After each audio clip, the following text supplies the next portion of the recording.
The residents of a plush locality in Bengaluru are having nightmares with regard to water supply to their area. Their children are repeatedly falling ill, and the complaints they had heard have fallen on deaf ears.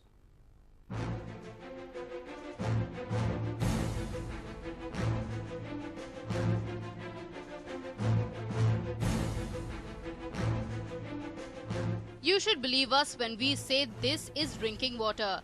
Yes, for the past 3 months, residents of Victoria Layout are getting this water. These residents are not just baffled, but also aggrieved and distressed. Their children are falling ill at regular intervals thanks to this water.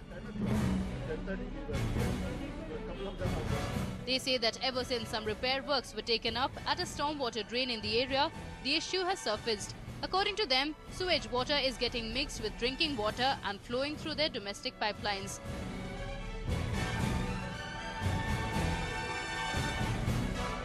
As you can see, it is literally sewage water and the stench is sickening. Corporation has been granted ADB loans earlier, but for the past 30 years, nothing has been done. This place is, in a shambles. The water is very murky and dirty, and we've been suffering. For the past 3 months, we've been complaining about, sewer water coming with the corporation water, and this is the state of, the water in, the drinking water that we are getting. Our ward number is 111, but this is what people say. We have been put namas for all of us, for the residents and the surrounding residents, ward number 111. Now the residents are out here outside their houses, they are all gathered. Each one of them is aggrieved that the water in their locality has gone bad, and this is not today's problem. It's been consistently bad for a few months now. They've gone before the authorities. In fact, there is a letter here which they've written to the BWSSB executive engineer, but all this has not really helped. Let's really speak to them to find out what they have to say. Well, you're a resident here. Yeah. What is your grievance? Sir, what is happening is from past 1 month, all the sewage water has been mixed with corporation water, drinking water. And we have gone and approached them also. We've given a number of complaints, as you see the complaint. But nobody is bothered. It's brown color and it smells really bad. You can't even, it stinks. My daughter's not been going to school for past 1 week. Her stomach is out. She's got loose motion. We went to the doctor. This is what all the houses here, this is the same problem. She's not well for the last 6 months. I've been telling them. They are saying we are doing. Nothing is happening. We are spending 2,000 rupees to clean the overhead tank and the sump. I'm cleaning every week once. In spite of that, there's nothing happening. You have a problem also? Yeah, exactly the same as what my other residents have said. The water is very turbid and it smells, and there's a lot of dirt in the water. You can see the dirt that comes out. And it's not drinkable at all. The corporator Shiv Kumar has assured them that this contamination has been fixed, but in spite of it, this contamination continues. People have been falling ill with a variety of stomach-related issues, digestive issues, and will the problem be solved in the coming days is the big question. With camera person Shivanand, this is Bansi for News 9. India's singing legend Hariharan has stolen the hearts of millions. And this time, it was Bengaluru's turn. My colleague Nabila caught up with a phenomenal musician in an exclusive interview. Let's listen in.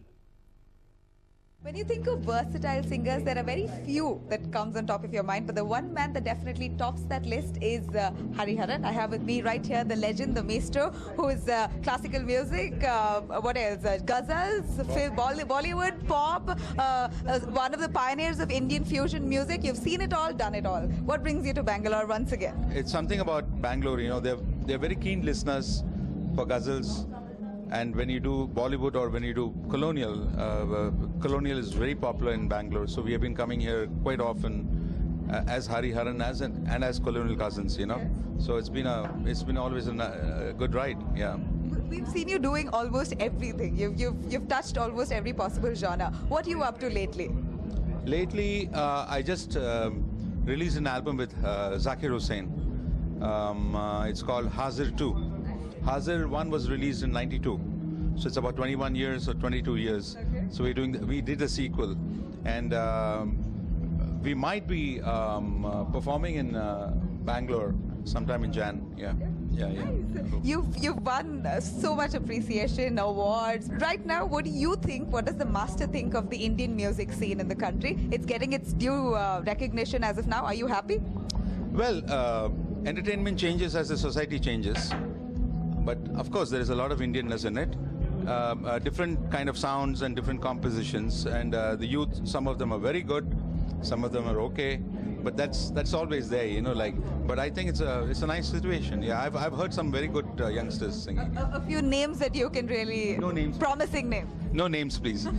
I will talk generally. Okay, fine. Your inspiration. My inspiration is my mother, Alamelu Mani. She's my first guru. And then Ustad Ghulam Asfaq Khan Sahab, from whom I learnt Hindustani music. And my Ruhani guru, my soul guru, is Mehdi Hasan. Nice. Okay, fine. What about music in terms of Indian fusion? Now everything is mixed. Everything is like a masala of everything. And you were the one who pioneered Indian fusion music. Has it reached its appropriate end? Or No, not yet. No. It's going through a change, and what I like is that today fusion is a very popular idiom, I would say. But there are two different kinds of fusion music: the classical and the Western, and then the light and the pop and the Western. There are genres. There are nice bands who are playing. There are classical musicians who are doing wonderfully well. Yeah, it's good. It's good. Hariharan, all the fans, you know, Bangalore loves you. For all the fans out there, what would you like to say? Hey, Bangaloreites, I love you, you know that, and you love me, I know that. Can you sing one song in Kannada, please? No, I don't sing on the television. No, sorry. Okay, fine, fair enough. You're the maestro. Thank you so much for speaking to us, Hariharan. There you go. That was Hariharan talking to News9, telling us about his latest album coming out. Doesn't he remind you of wine? Only gets better with time. With camera person Ramesh, this is Nabila for News9. Well, the holy month of Ramzan has come to an end, and the city is all set to celebrate Eid al-Fitr. After fasting, it is a feasting day ahead for Muslims.